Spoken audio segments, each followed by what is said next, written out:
भारतीय संस्कृति में यज्ञ, योग एवं आयुर्वेद जैसी अमूल्य विद्याएं हैं। हवन सामग्री का प्रयोग करने से हम सभी प्रकार के रोगों से निजात और मुक्ति पा सकते हैं। तो आज हम देव पूजा हवन सामग्री से हवन करेंगे, अर्थात सभी ऋतुओं में जिस सामग्री से हम हवन कर सकते हैं उसका हम प्रयोग करेंगे।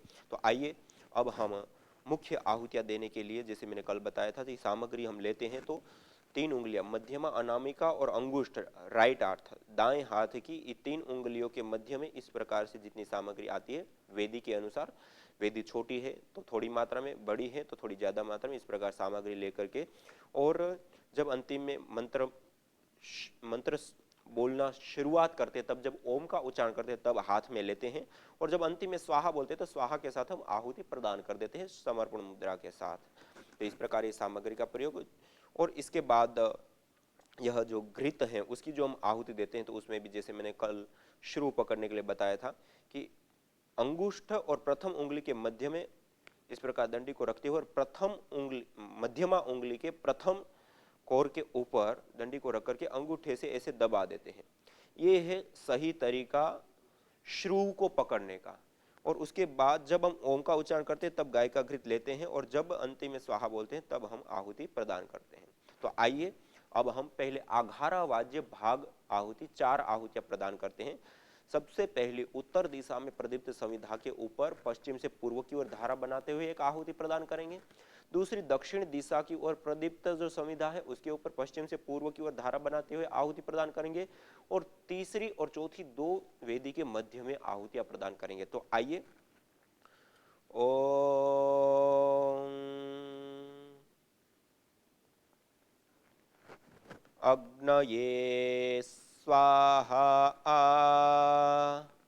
इदमग्नये इदन्न मम ओम सोमाय स्वाहा इदं सोमाय इदन्न मम ओम प्रजापतये स्वाहा इदं प्रजापतये इदन्न मम ओम इंद्राय स्वाहा इदमिंद्राय इदन्न मम। यह 4 आघारा वाद्य भाग आहुति होगी। अब हम सामग्री के साथ आहुतियां प्रदान करेंगे। ओम सूर्यो ज्योतिर्ज्योति सूर्य स्वाहा ओम सूर्यो वर्चो ज्योतिर्वर्च स्वाहा ओम ज्योति सूर्य सूर्यो ज्योति स्वाहा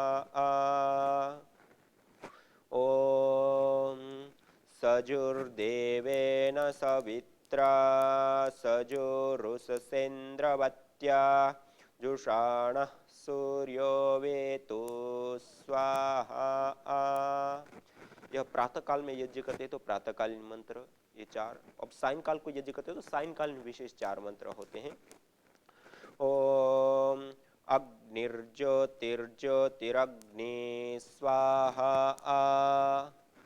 ओम अग्निर्वर्चो ज्योतिर्वर्च स्वाहा ओम स्वाहा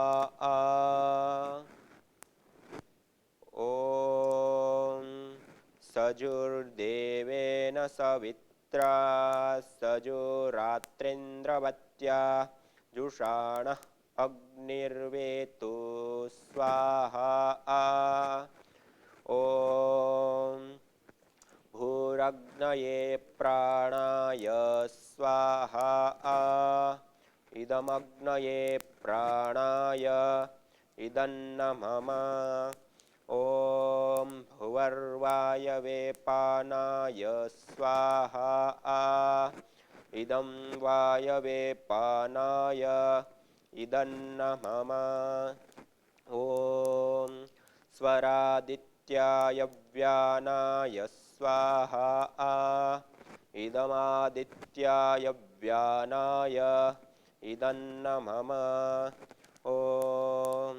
भूर्भुवस्वरग्निवायवादितेभ्यः प्राणापानव्यानेभ्यः स्वाहा इदमग्निवायवादितेभ्यः प्राणापानव्यानेभ्यः इदन्न मम ॐ आपो ज्योतिरसोऽमृतं ब्रह्म भूर्भुवस्वरों स्वाहा ॐ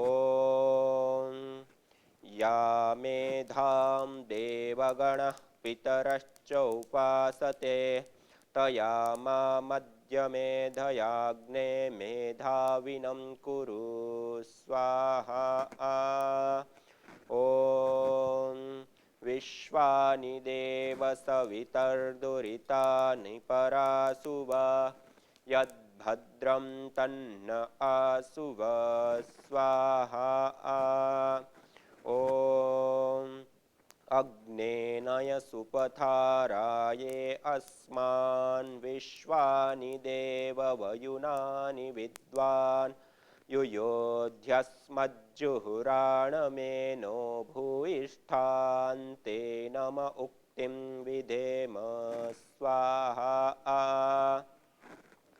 यह जो मुख्य 16 आहुति होती दैनिक यज्ञ की वो संपन्न हो गई और इसके बाद और हमें यज्ञ करने की इच्छा है, हमारी सामर्थ्य समय है, हम और यज्ञ करना चाहते हैं तो गायत्री मंत्र गुरु मंत्र जो श्रेष्ठ मंत्र कहा है उसका उच्चारण करते हुए अंतिम में स्वाहा बोलते जाएं और आहुति देते जाएं। 1 आहुति 3 आहुति 7 आहुति 21 आहुति और जो हमने पहले भी मंत्र बोले यदि वो भी आपको नहीं आता तो आप गायत्री मंत्र का ही उच्चारण करते हुए यह 7 आहुति 21 आहुति आप प्रदान कर सकते हैं।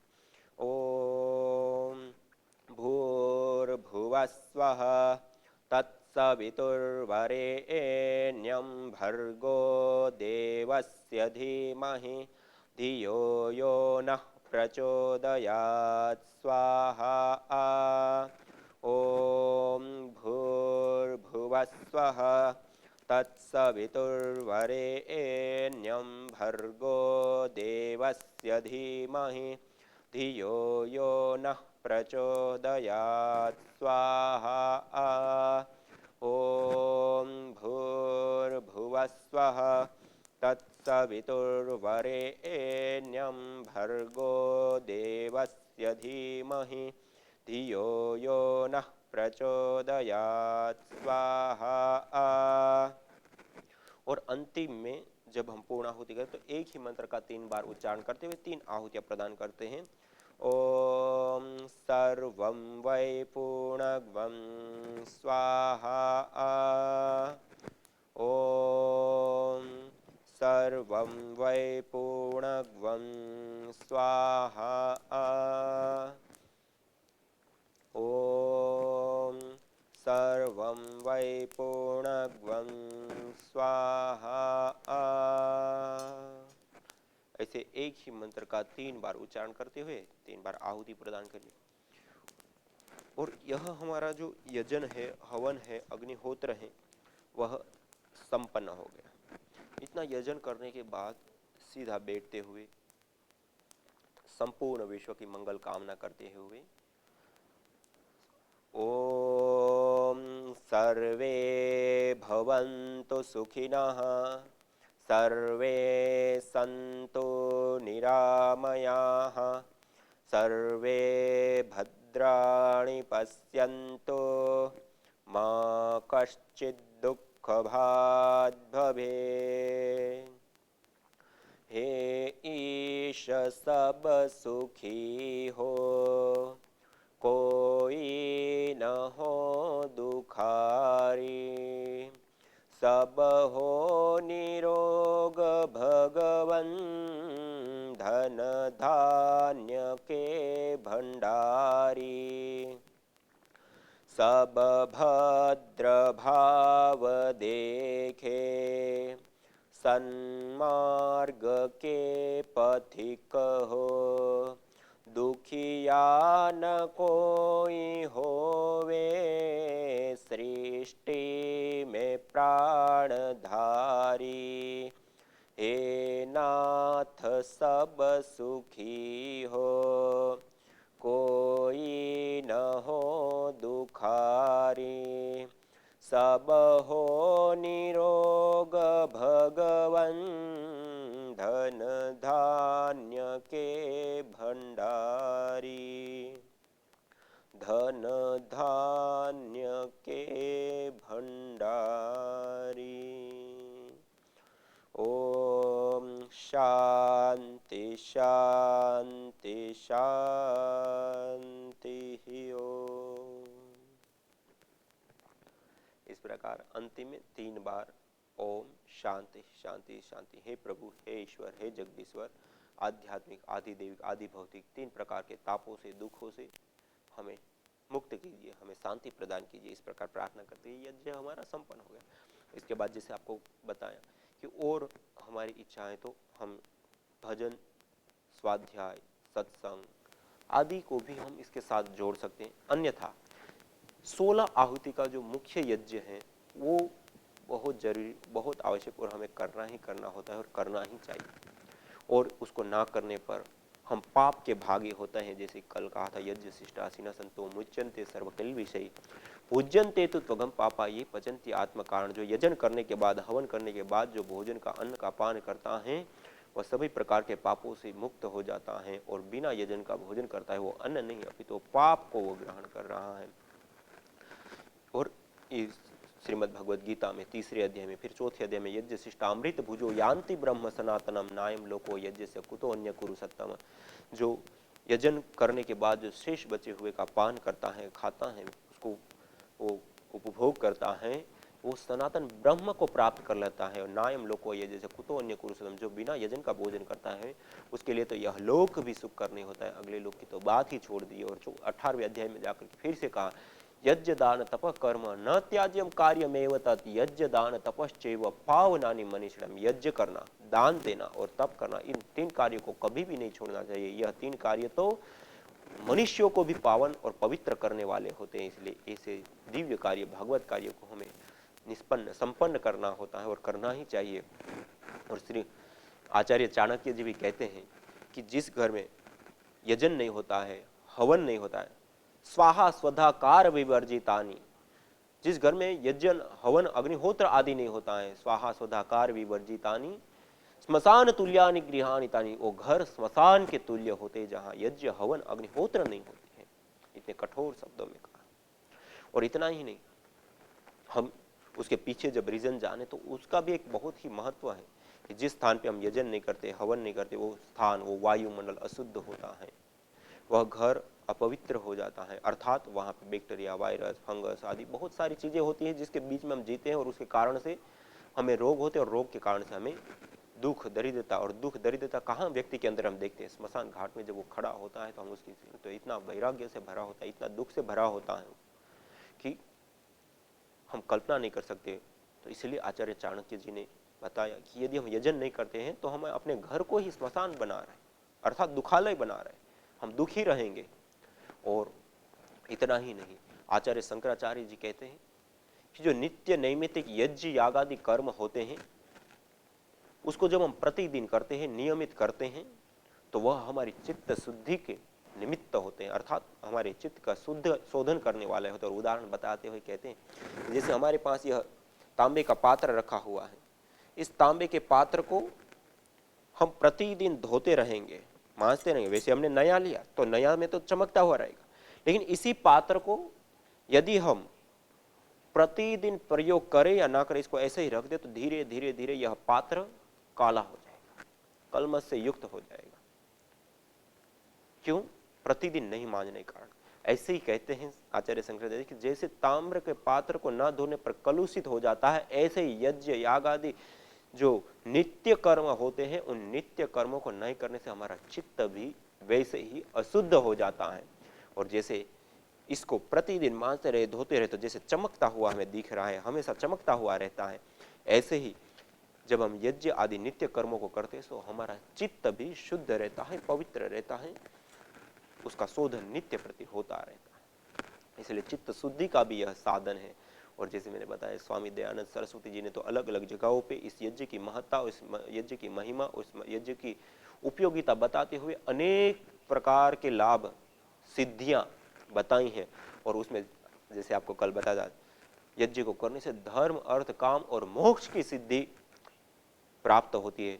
सत्यार्थ प्रकाश के चतुर्थ समोल्लास के अंदर बताते हुए कहते हैं कि हमारे जीवन का जो मूल उद्देश्य धर्म, अर्थ, काम और मोक्ष की सिद्धि जिसको कहते हैं, उसकी सिद्धि इसी यज्ञ के माध्यम से, इस हवन के माध्यम से, अग्निहोत्र के माध्यम से बताएं।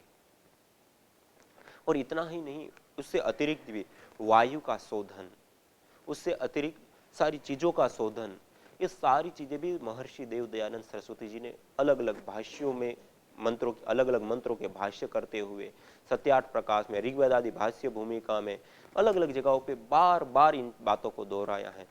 और जो चीजें हम, जिस चीजों का प्रयोग, जिन वस्तुओं का हम प्रयोग करते हैं, उनका हम प्रतिदिन शोधन करते हैं।